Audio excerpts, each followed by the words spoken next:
Alright, Saturday's back again, and I've done, going through my different Greyjoy decks from the Greyjoy box, so now I'm going to have to go back to doing something a little different for Saturday.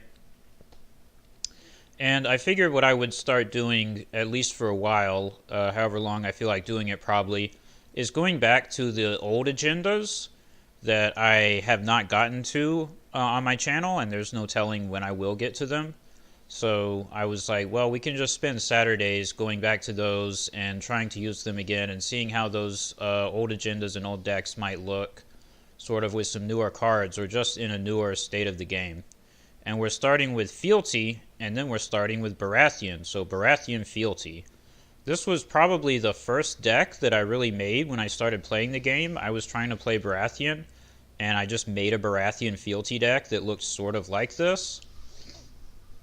Obviously, at the time, this deck has some cards in it that were not released yet. Like Storm's End Maester, Bastard of Nightsong, Grand Melee. Various cards had not been released. So it has some newer versions, or it's a newer version, sort of. But it's a similar idea of just trying to go for, like, dominance, I guess. It's sort of a hybrid between the dominance and power challenge control stuff.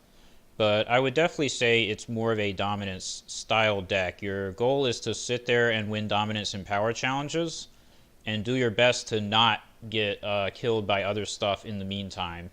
And I would say I've had some reasonable success with it in testing so far. Basically, as long as you don't run into Greyjoy, you can do some work. You have a fair amount of economy and draw.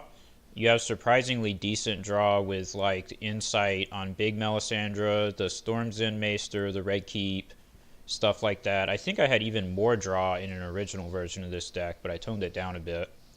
One thing that is not tested is I put in these two Grand Melees. I couldn't really get to a plot deck that I really liked, but so I'm going to give this a try. I think the Grand Melee makes sense in a deck like this. I know with my, like, Night's Watch Banner of the Rose, I think it might have been. Some Night's Watch wall deck I had, at some time not too far in the past, I did double Grand Melee and it worked out pretty well. If you have locations that are getting you power that don't interact with challenges at all, Grand Melee sort of makes sense. And so I guess I'll go through the deck real quick. Most important card is probably the Iron Throne. But you can sit and win dominance without it, potentially, thanks to Traitor to the Crown. If you, like, just put this on whatever their high-cost, high-strength character is, that can guarantee you winning dominance as well. This card's pretty damn good. It should be a 3 of, but since it's not terminal, I think 2 is fine. Chamber of the Painted Table and Iron Throne by themselves will just sit there and win you the game. Now, normally you would play resets, and I probably should have some type of reset in this deck, but it's not really suited to Dohaeris or First Snow of Winter, and I just really don't like running Valar Morghulis in the current situation where there's so many Greyjoy. But I probably should have it in here, but I don't, so we'll see what happens. You have Spears, which is really good because it helps you deal with military claim. You have the Red Keep because it's draw and it has a nice combo with Grand Melee where you can still attack with one character or defend and it'll count 2 strength. And obviously the opponent can't do that. The Red Keep enables that. Saving the Kingdom goes with the dominant stuff, and it's loyal, so you can reduce it with Fealty.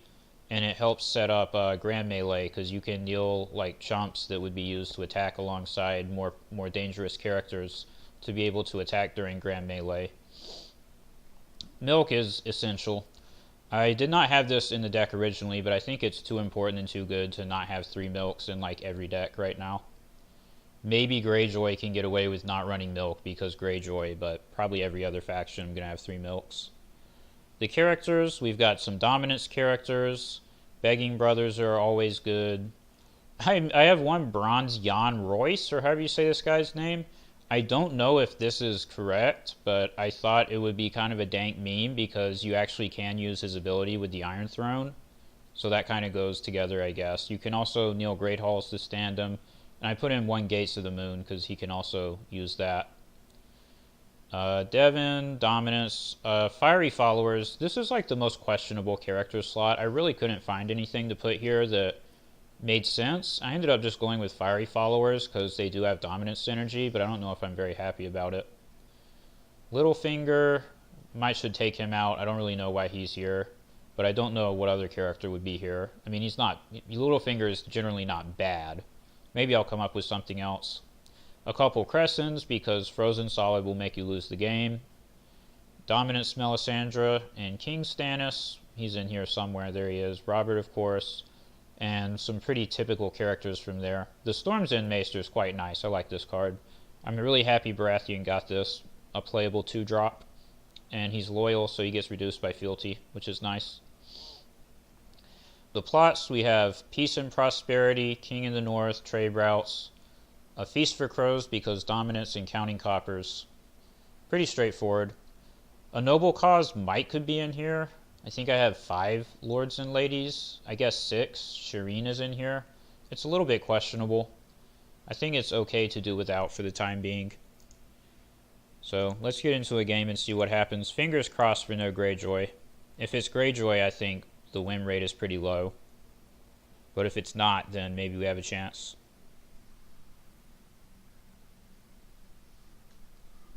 Night's Watch Summer, okay. Do I want to set up Northern Encampment, Storm's End Maester, and the Red Keep? That is a legitimate question to ask. Oh man, I'm not sure what Night's Watch Kings of Summer would be. I mean, I guess we're gonna find out.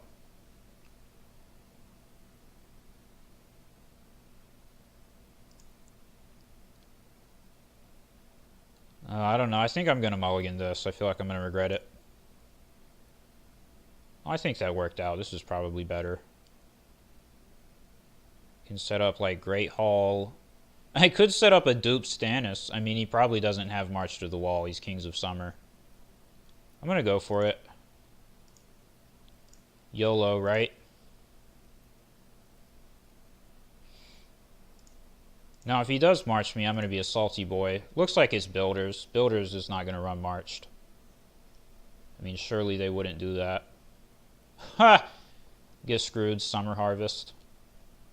So I think he still gets, what, 5 gold at base with his agenda? That's still pretty good. I mean, Builders doesn't need that much gold, but...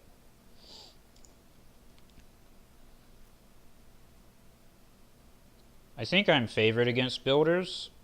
I think dominance with Chamber of the Table beats the Wall, usually. But I guess we'll find out. I mean, I don't know for sure. Unfortunately, I can't use my Milk or Traitor to the Crown. I don't think there's going to be like a single character in his deck that can accept those attachments. Do I want Fiery Followers or Davos Seaworth? I could also marshal Bronze Jan Royce, which is pretty funny. And then have 1 gold left. I think I'd rather just go ahead and marshal the Painted Table. No, we don't need to marshal it on the first turn, really. So if I marshal this guy, yeah, I have 1 gold left. Or I can marshal Davos and play Saving the Kingdom and get it back, which I think is better. So I think I'll do that. I think that's... might not be correct, but I'll just do it.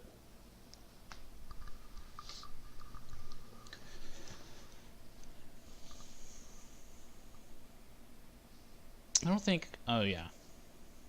I don't know what I'm thinking. Ignore my thinking out loud. Brandon's Gift.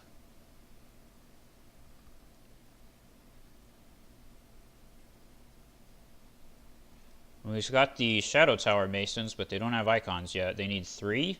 So he needs 2 more locations or attachments. That's 1.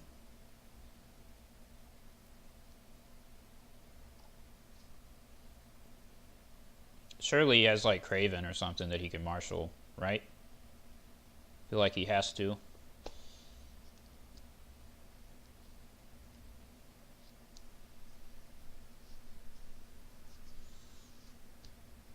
Milk, of course. Maybe we'll draw Maester Crescent. Probably we won't. Damn, there's the other one.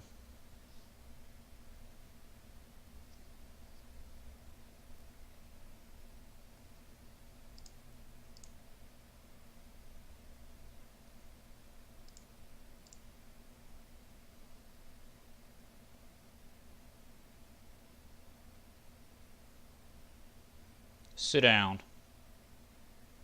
So I'm going to do military and then pass and defend his military. And by defend his military, I mean he's going to get an unopposed intrigue, but there's nothing I can do about that.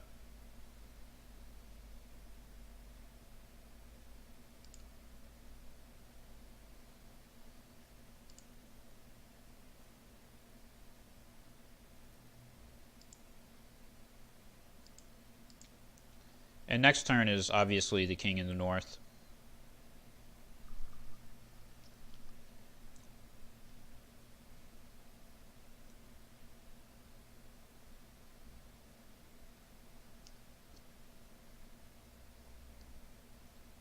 I guess this was a reason to marshal the Chamber of the Painted Table, because now it's probably going to get discarded by this intrigue. Oh, Robert. That's not great, but with the economy situation, I probably won't be able to pay for him for another turn or two anyways.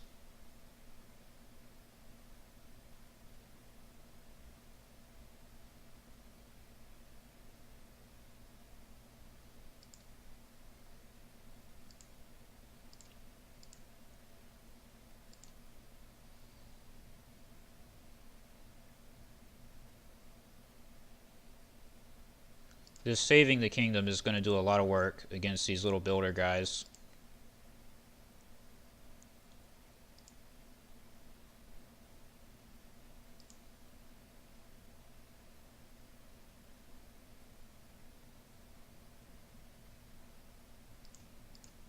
Like this turn is probably like saving the kingdom on the other Shadow Tower Mason and just marshal fiery followers or something. He does have March to the Wall. What are you doing? You didn't start with that? That's also like, so who runs March to the Wall in Kings of Summer Builders? Screw you, dude. Oh my goodness. Well, we drew our one cost character. One turn too late. At least we drew him eventually. I actually don't quite have enough money is the problem. Because what I want to do is use Saving the Kingdom and marshal a Fiery Followers and marshal Chamber the Painted Table. And I can't do it. I'm 1 gold short. If I just had one more. I have to get more characters, I think. So I think I'll just hold off on marshaling the Chamber the Painted Table. Oh, I can marshal this guy, and he's pretty damn good, but it takes all my money. I don't think I can do that. I'm just going to do this.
Let's see.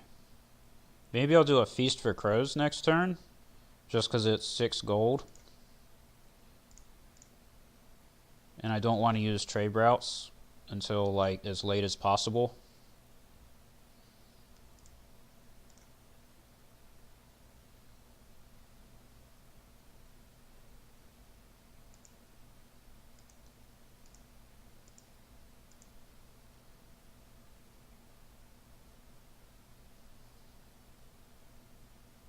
Well, that's annoying.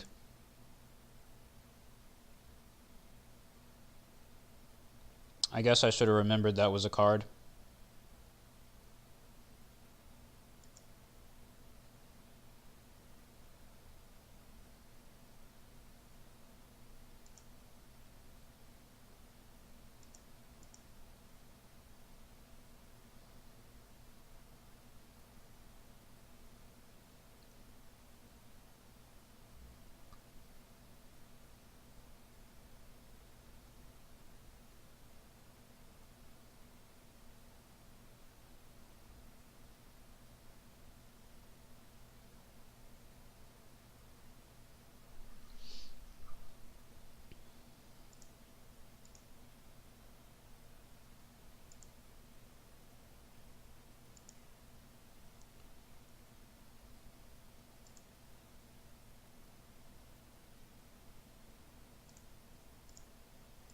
Hopefully I can draw some more economy. I think I have 10 economy in the deck. A northern encampment sure would be nice.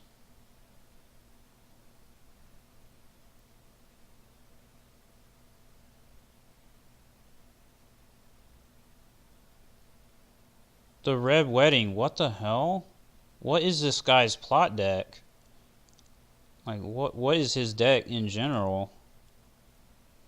He's playing Kings of Summer, and then he's also playing March to the Wall and the Red Wedding. Like, what is going on? I hope you can win some challenges playing that plot.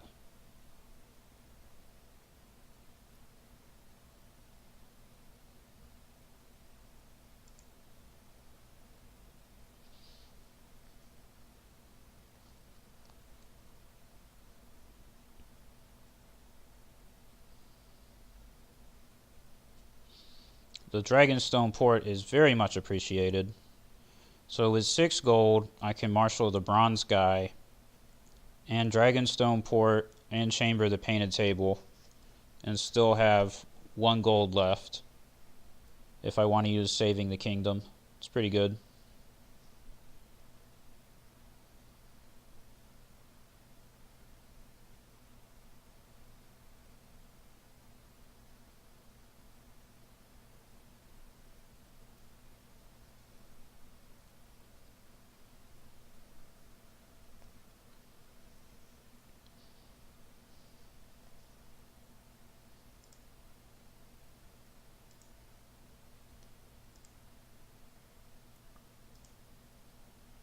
Oh man, I did that in the wrong order.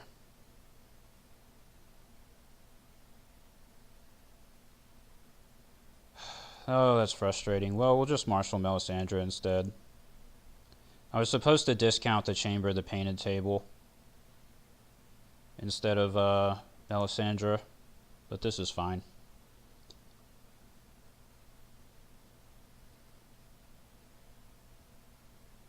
So I kneel one of these guys. Yeah, and then he shouldn't be able to win any challenges.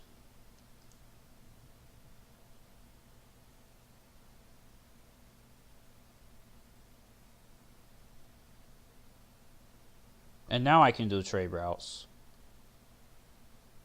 There's 8 locations in play, and I still have expensive things in my hand.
Begging brother, that's good. Oh, excuse me. I'm also thinking there's a reasonable chance, now that I played 2 7-cost characters, that he'll play Valar Dohaeris. And not counting coppers, trade routes is the correct card to play if he plays that. Oh yeah, I forgot about this ability. Well, let's get rid of that card. Seems pretty good. This Melisandre is almost never played, but she's insanely strong if you can actually trigger her ability. She can really screw people. Not so much when they have draw from 3-finger Hob, but a lot of times she really can do a lot of damage. I mean, in this case, discarding that wall out of his hand is probably a pretty big deal.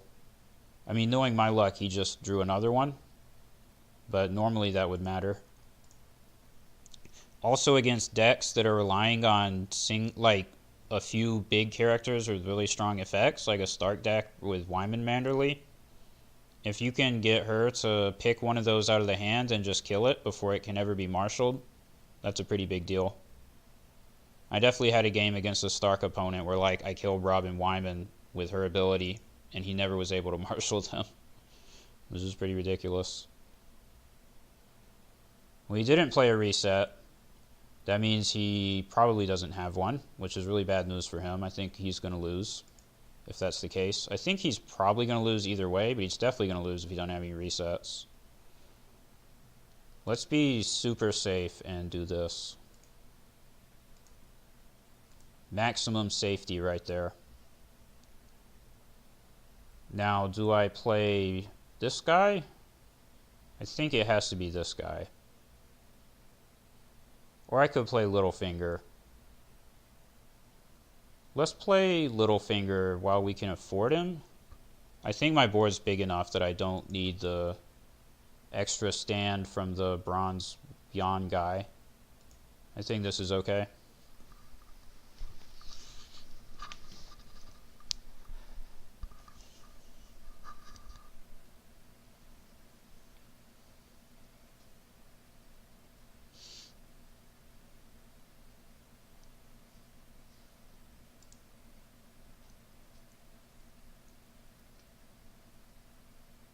Then if we do double Grand Melee, it's going to be pretty funny. It's going to make things pretty frustrating. If the opponent wants to do any challenges, which I'm obviously going to win if we just sit here and don't do challenges, so.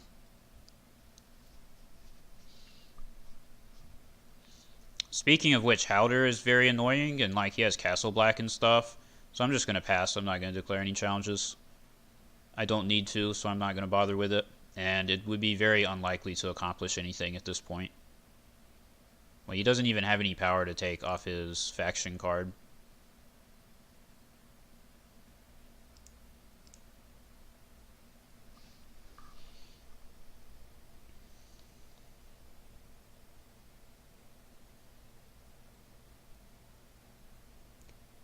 And like, if he attacks me on military or intrigue, I might just let it go through so that he'll get an unopposed power for me to take with Chamber of the Painted Table. That could definitely be a thing that happens.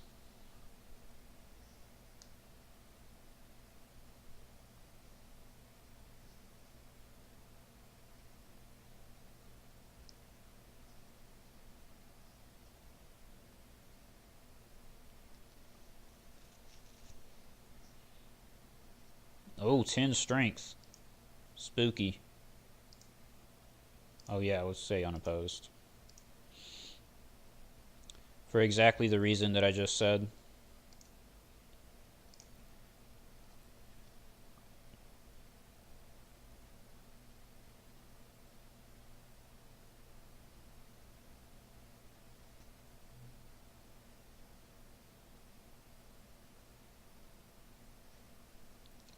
That seems about right. Lord Commander. Sir Alice, like, what are these characters? This is a weird deck. A weird deck indeed, very weird.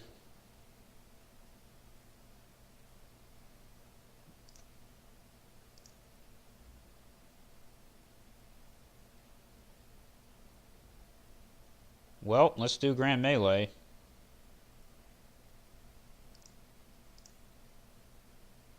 Oh, there it is. He waited another turn. That was smart of him.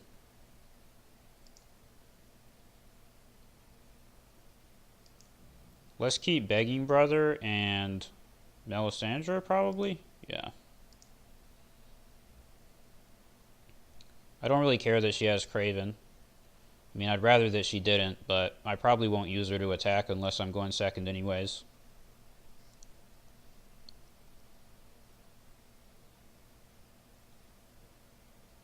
Hopefully I will draw something that I can like actually reasonably reduce the cost of with my Fealty and my Dragonstone ports. That would be nice.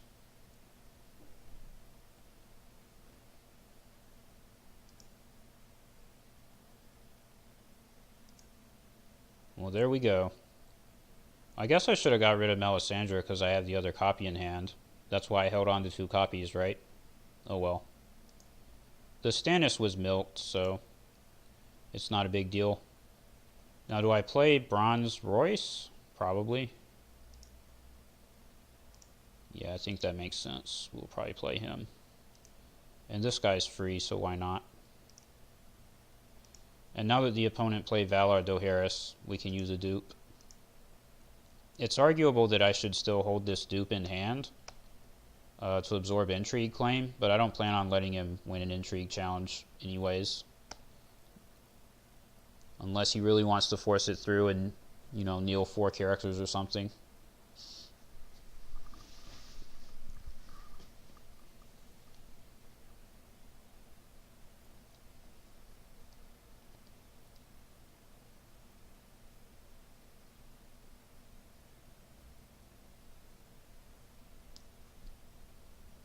Obviously, we're not going to declare any challenges.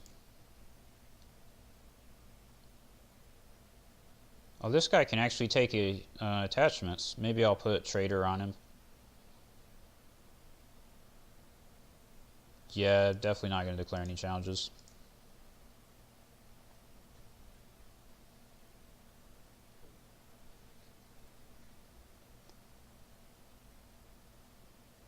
It's possible that I could make an argument for doing a power with the Storm's End Maester and the Dragonstone Faithful. But even... oh no, that wouldn't even be worth it, because he would still defend at 1. Yeah, he doesn't do anything. This seems about right. He would defend at 1 with the Haunted Forest, even with no characters in the challenge, and he doesn't have any power to steal anyways. So there was no point in doing anything there. Very passive, very boring game, but that's what the opponent gets for playing builders. Of course, I'm blaming the opponent. I'm playing a very passive deck as well, so I guess I can't totally talk.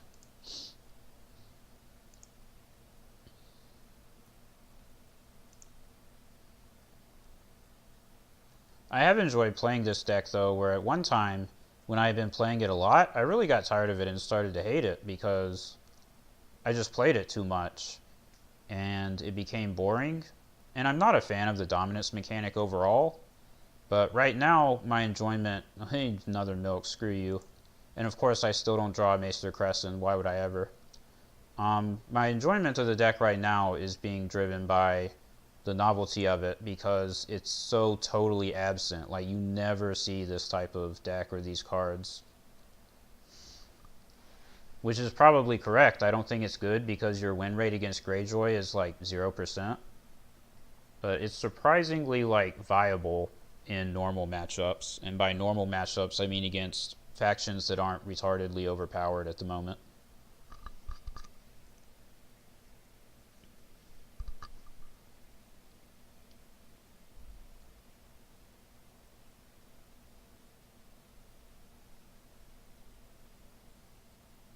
Lord Commander. Sure thing. Alright, let's get this. This. And Red Keep. Let's just play as many locations as we can. Why not?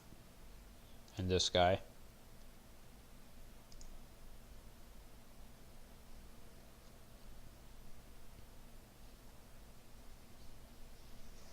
And we have 2 stands for Bronze Jan Royce available. 2! Count them, 2.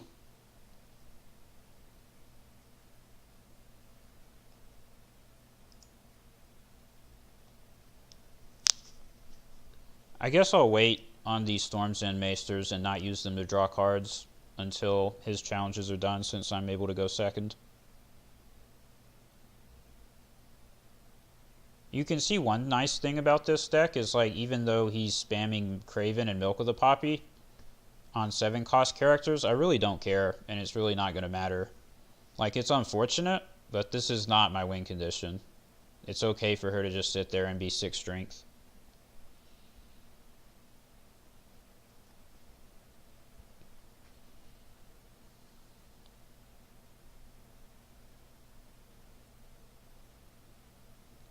And I probably won't defend this intrigue. My hand is filled up with mostly useless cards now. Like, the only card in the hand that's good is Begging Brother. So sure. Declare 8 strength. Go for it, buddy. Give me another unopposed power on your faction card to steal back.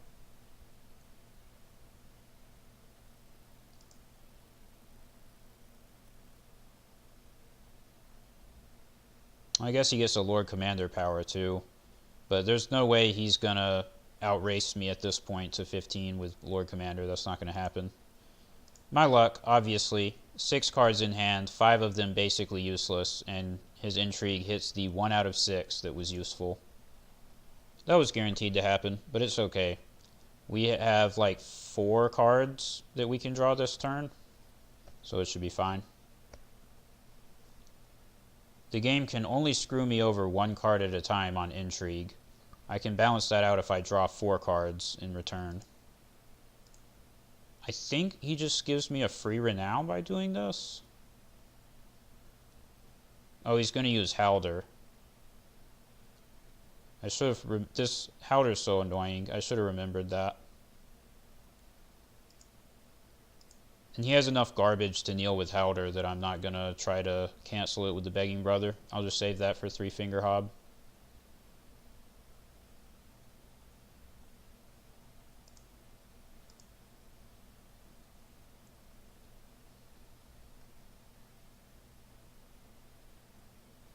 So yeah, I was supposed to let that one be unopposed. But he still can't win power. So it's not a big deal.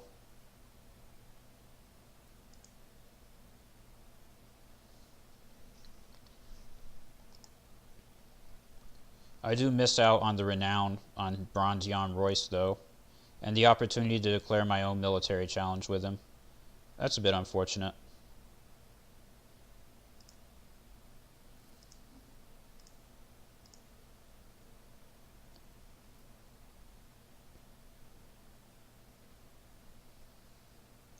Is he going to have Dolores Ed pop in and defend us?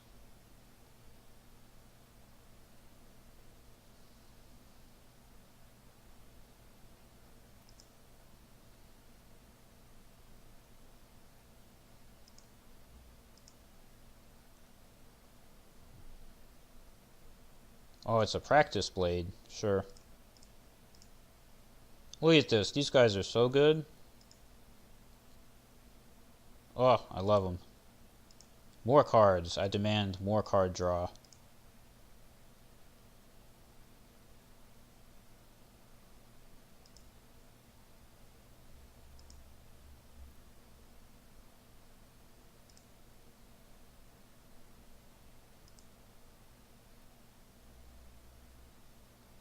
Oh, he played his own stall plot. The joke's on him. I wasn't going to declare any challenges anyways. Frickin' got him.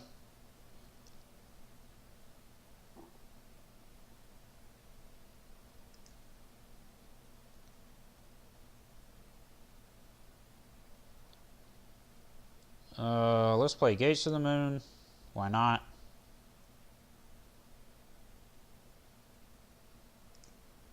Moon Boy. So that we can use our Great Hall. I think I can hold 1 small character in hand. I don't think there's any need to play a 3rd Storm's End Maester. Can't afford Justin Massey. I guess I can when I do this, but probably still not worth it. Is he? Oh no, because I have another Saving the Kingdom, so yeah. It's fine to just not marshal him. Yeah, I think we'll just pass. I guess I can afford to do this. I don't know that it matters, but why not?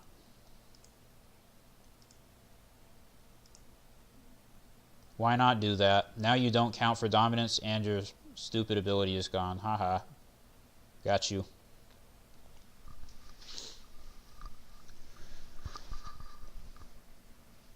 Aw, man, another Craven. Darn it.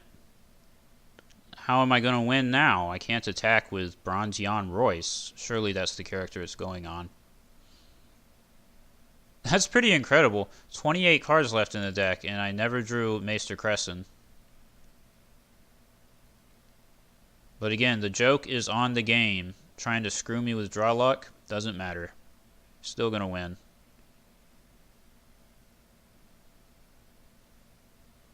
Unfortunately, his board is large enough that there's no point to me trying to declare chump challenges with the Storm's End Maesters, rather. I will just sit here and not do anything. I mean, especially because he has Castle Black. Like, that makes it super pointless. But I should probably use this card. Let's use it on the guy with 3 icons.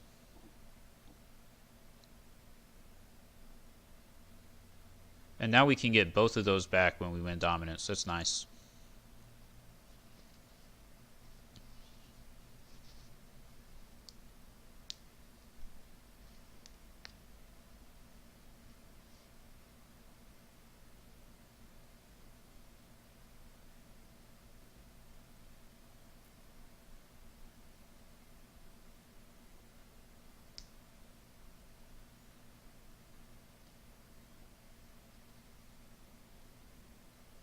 Alright, he's going for it. Is he going to deal everything?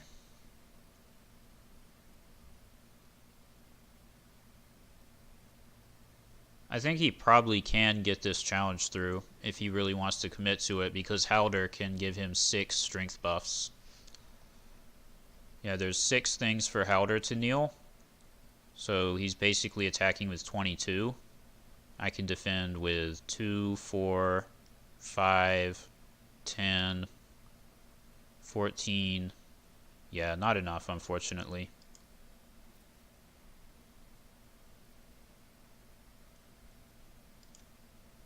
Congrats, buddy, you did it. You managed to take 1 power, which I will just take back with Chamber. Isn't this such a beautiful combo?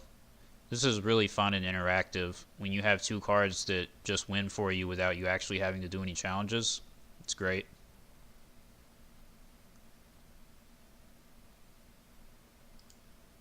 I guess he can win Intrigue too if he really wants to. He didn't even declare it.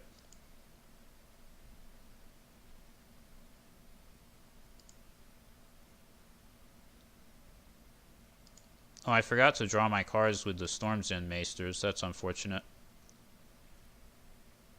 I have enough garbage cards in my hand that it actually would have been useful to do that. That was a misplay.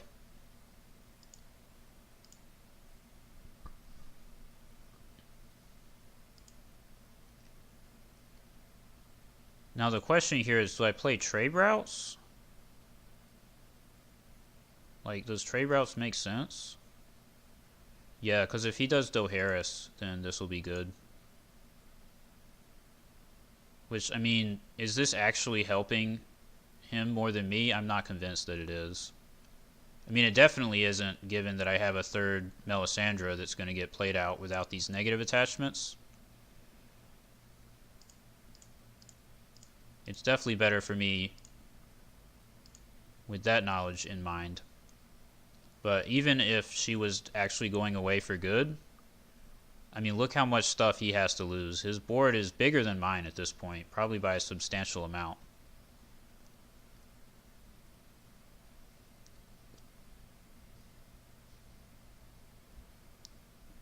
And I guess, honestly, that's one reason that this deck, my deck, probably should have resets in it.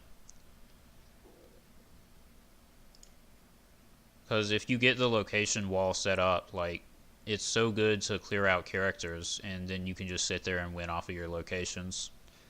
Which is pretty dumb, but I mean, playing optimally, the deck probably should have, like, Valar Morghulis in it. If let's say he didn't have a reset, but I have Valar Morghulis, and I just Valar, and I keep that duped Melisandre or something, the game would be super over at that point.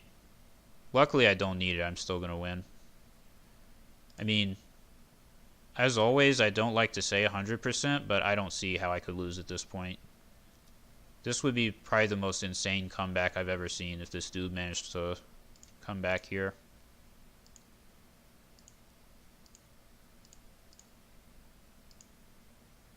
Here he is, Maester Crescent, but we hold him in hand in case the opponent has another milk, so they don't put the milk on Crescent himself. Well, he used his reset, so there's no reason not to just play everything.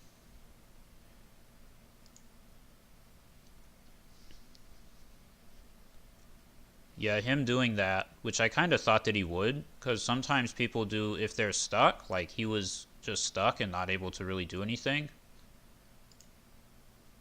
they'll just flip their reset just to try and make something happen, even though it's not really going to be enough. So I sort of had a feeling he might do that, but yeah, there was no way out for him at that point. Because the characters were irrelevant, my locations were just winning the game. And, you know, I don't know how many people have actually played the game long enough to remember. This was before even I played. By the time I got into the game, Baratheon was considered a low-tier faction, not necessarily the worst. Stark used to be considered on par with Baratheon. It's hard to imagine these days, but at one point Stark was also considered quite bad. But apparently, even farther back before I started playing, Baratheon was actually one of the best factions when the game very first started. And these cards, I don't know if the Red Keep is a core set card or first cycle, but one or the other. This combo, the Red Keep, the Chamber, the Painted Table, the Iron Throne, so dumb, so strong, so easily able to win games. Back in those days, Greyjoy wasn't a real threat, so you could much more reliably do this and just sit there and win. So yeah, I'm glad I got to show off the Baratheon Fealty deck, but it is a very passive and lame deck, so it's also good that we're just going to be playing one game with it. Next week will be Greyjoy Fealty, which will be less interesting in the sense that it's a Greyjoy deck, but more interesting in the sense that it'll actually declare challenges. At least that's the plan, so that's what we'll do.